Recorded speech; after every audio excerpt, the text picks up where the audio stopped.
What's going on, you guys? This is All Day One on the PS4, and I'm going to be giving you another Division 2 video. And with this video I'm going to be giving you it's going to be a top 3 gear set video. So this is all based off my own opinion, my own experience. I've tried out every single gear set except for Hardwired, but I do have friends and clan members who have used it. I've read about it and watched videos on it, and it honestly doesn't seem that great to use in comparison to the top 3 that I'm going to be giving you at all. But Hardwired isn't bad for like a skill build or anything. But otherwise, I mean, I wouldn't really worry about trying to get it at all. But yeah, I'm just going to go ahead and go right into it. So for the first one that we're going to go ahead and look at is going to be True Patriot. True Patriot is going to be a lot easier to obtain out of the 3 that I'm going to be explaining on. But True Patriot you get for the 2-piece damage to armor, 3-piece 10% protection from elites, 4-piece 10% more armor. And here's where True Patriot really shines, is the last 5th and 6th piece, or generally all gear sets really shine on the 5th and 6th piece. But on the 5th piece you get red, white, and blue. That's what it's going to be called. When you shoot an enemy, apply a debuff to them. Debuffs are applied in the order red, white, blue, cycling every 2 seconds. Red decreases damage dealt by the enemy, so the damage that the enemies deal is not by a lot. I would say it's probably by like 10-15%. It's nice, but it's really not that noticeable. And then white restores armor to friendlies that shoot this enemy. So this could also be very nice, especially like it's not going to be really good compared to like a clutch build. Clutch build is going to definitely give you way more armor back, or even just dropping a chem launcher at your feet is going to give you more armor back. But you know, the fact that you can restore armor just from shooting an enemy that has a white on them is going to be pretty useful. It doesn't give you a lot of armor back though, unfortunately. You get a very small amount. And then blue boosts skill cooldown reduction to friendlies that shoot this enemy. The blue is probably the most noticeable out of the 3. It's really nice, especially you know, for those of you that have quite a bit of a cooldown timer. It's really nice, especially if you have, you know, a revive hive and you need that revive hive back. You can potentially get it back pretty quick, especially if you're using this in the raid, which I'm not a PvP player, so none of these sets that I'm going to be explaining is going to be I guess known for PvP, because I don't really do PvP. I don't do Dark Zone that much. I mainly do the raid, I mainly do PvE content, and having a True Patriot set is actually pretty nice to have. Now, the full flag, it says anyone damaging or anyone dealing damage to an enemy that has all 3 debuffs will deal 50% damage to other nearby enemies that have at least one of the debuffs. Now, this does not mean you're going to do you yourself is going to do 50% more damage, or anyone doing 50% more damage to the enemy that has a flag on them. So what happens is when you put all 3 colors on a single target, and then you have 1 color on each different enemy, they will take 50% of the damage you deal to the enemy that has all 3 flags or all 3 colors on them. So I'll show you right here real quick. I'm gonna go ahead and shoot this target. So it's got a red, as you can see the symbol. Now it's got a white and now a blue. So you can see it has red, white, and blue. And I'm gonna go ahead and shoot these targets right over here. So it's got red and then white and a white over there. Whoops. So there we go. We got 4 different enemies with colors on them. So I'm going to go ahead and shoot this one, and you'll see that they'll take some bit of damage. Well, they should be taking damage. As you can see, they took a bit of damage right over there. So it's not a lot, but it is a nice amount, and it can definitely help, especially if you're running it like an LMG or an AR, really anything that can hit multiple targets and it can hit pretty quick. You can basically get a lot of damage out. You can clear a lot of ads this way, pretty much.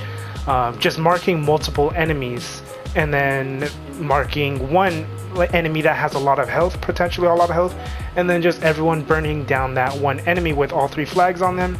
You will pretty much drop any of the enemies with each color on them. It won't necessarily kill them right away, obviously. Like, it's gonna only do 50% of that damage. It's not gonna do the whole 100, but it's still really nice. It's a really good set to have. And the best way to obtain the True Patriot is doing invaded missions or going into occupied dark zone. Obviously, if you go to occupied dark zone, you're at risk at being attacked by other players. If you do invaded missions, it's not going to be a fast, easy grind in comparison to going into the occupied dark zone and then just easily obtaining your gear that way. Anyways, we're going to go ahead and go to the second gear set. Alright, so up next is going to be the Negotiator's Dilemma. So Negotiator's Dilemma is a raid gear set that you can obviously only get in the raid. So if you cannot defeat the bosses or anything, you will more than likely not be able to get Negotiator's Dilemma. So the way you can get it though is it can either drop by piece, or you can get the blueprints, and obviously you can have someone drop you pieces as well if they end up getting it in the raid. And what's nice about the Negotiator's Dilemma is you get on the 2-piece armor on kill, 10,000 armor on kill. Obviously that's not a lot compared to Badger Tough's 15% armor on kill, because that's 15% of your armor, which could potentially become more than just 10,000 armor. The 3-piece though is really awesome. You get 30% health, which is crazy. That's a lot of freaking health. And then on the 4th piece you get 30% explosive resistance, which is nice, especially if you're fighting the second boss, Weasel and Dawson and the other freaking guy, I don't remember their names, but they use mortars, they use freaking bombs. So having that high amount of explosive resistance is going to be really nice. You'd be able to eat up those damn explosives, those grenades and whatnot. Even if you're going against someone like Lucy and Buddy, when you're going against Lucy, you're not going to be able to take, I mean, you might take some damage, but you won't take a lot of damage from Lucy's mines when she drops those mines out. Obviously, you might end up getting killed with the minigun that she's spinning around, but otherwise, you know, those mines are not going to be that big of an issue with this build. Now, on the 5th piece, you got Blowback. Launch a grenade at the target that depleted your armor. Can occur once every 3 seconds. So obviously it kind of works like the Demolitionist talent. Whenever you lose armor, you get ammo back, full ammo, but I think that's like a 30-second or 10-second cooldown or something like that. With this, it's only 3 seconds. You shoot a grenade out and it doesn't take any grenades from your reserves, which is really nice. And then the 6th piece set, press home the advantage. Explosions caused by the player stacks a bombardier buff. Each stack of the buff grants party or raid members plus 10% explosive damage and the player with 10% bonus armor for 10 seconds. Now, it only works in your subgroups, so pretty sure that's bugged because it does say raid members, meaning all 8 players, but obviously it's only going to be the 4 players, or technically 3 other players including yourself in your subgroup. So this would be very beneficial for someone that is using a merciless. Like if you have someone using a merciless build, has high damage to elites and explosive damage, this build is going to be great for their support because you can help them stack up as much explosive. I'm pretty sure it only goes up to like 50% in general. I don't think it'll go any higher than that, or maybe 30% or 50% more. But from the most part, it looks like the armor stacks up to 30 or 40%. But yeah, you'll be giving them a pretty nice amount of explosive damage just in general.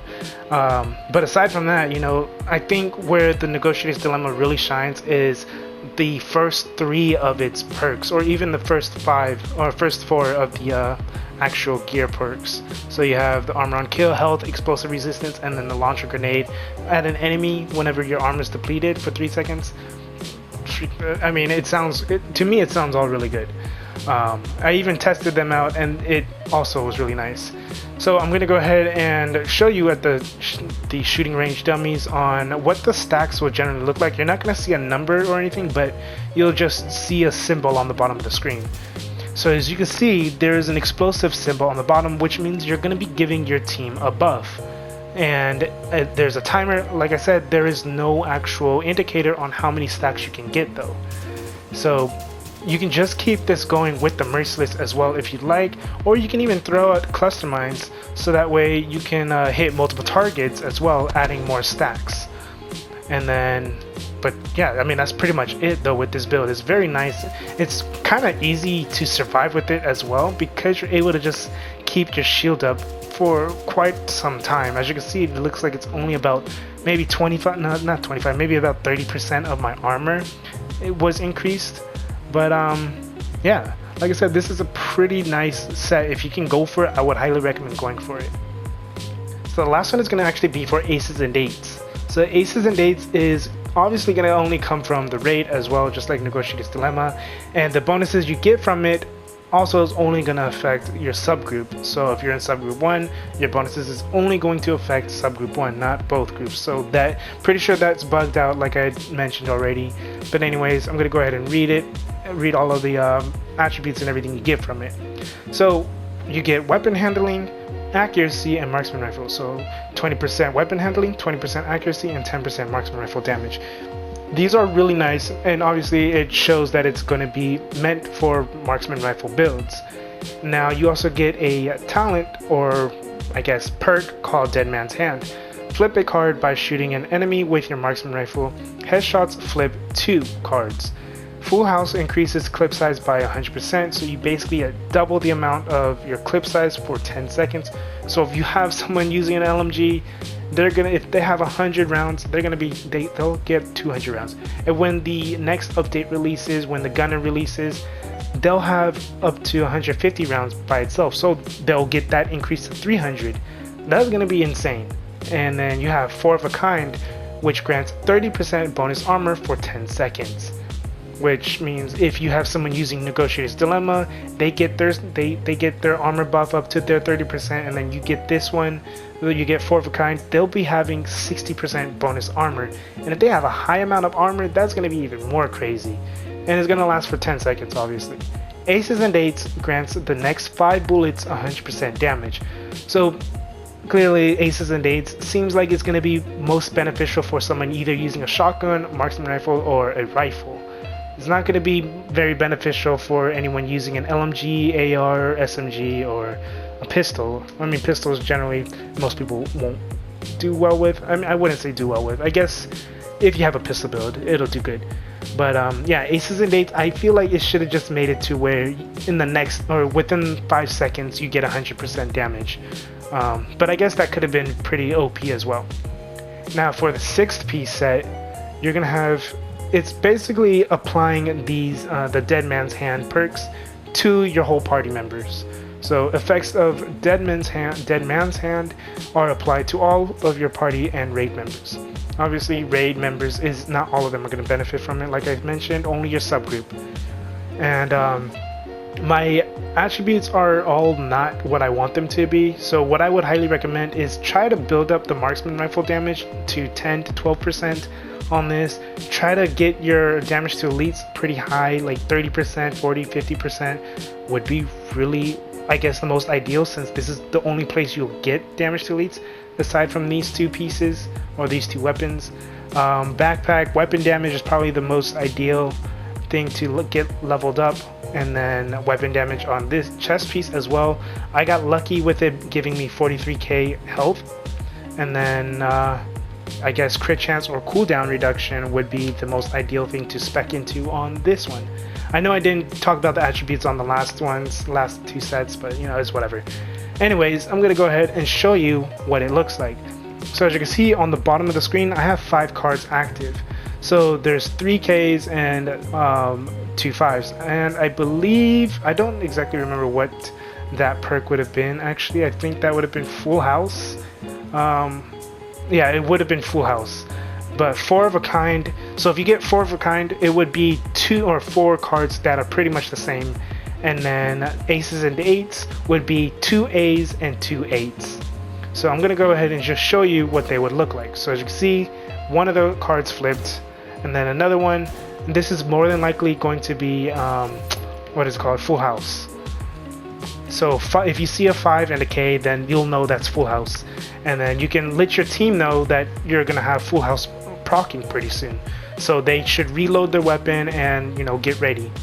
And then this one is going to be Four of a Kind. And then this one should be, oh, Four of a Kind again, Aces and Eights.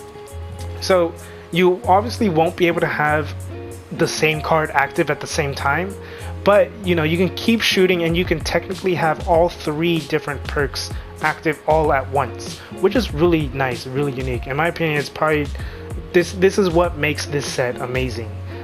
You give such a huge support bonus. You get a nice damage bonus and survivability bonus. And not just that, the marksman rifle SVD, well, I'm using a paratrooper SVD, it does a nice amount of damage. Like, you're doing over 100, 200k damage. Sometimes you can, I mean, with that 100% increase in damage, you'll do like 500k per shot, which is crazy. So the mods I have on this is also going to be the optimal range, or the ACOG scope for the 4x, just because sometimes they're at a far range.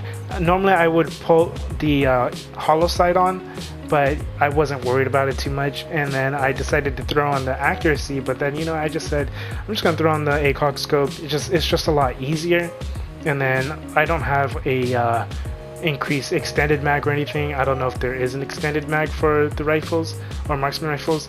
And then I threw on the stability just to get higher stability, and then damage to leads. But yeah, that's pretty much it with this 3 best sets. These, like I said, this is my opinion on them. The ongoing directive set, in my opinion, is just not worth going for, not worth using. But tip of the spear is actually not that bad. It's just not a top 3 type of set. The only reason why is because it's the pulse. It does say you get 20 you and your allies get 20% more damage when you pulse an enemy, or the enemy you kill shoots out a pulse. But that 20% really isn't that noticeable. I mean, yeah, it may be like a 20,000 damage difference or so, depending on how much damage you're putting out.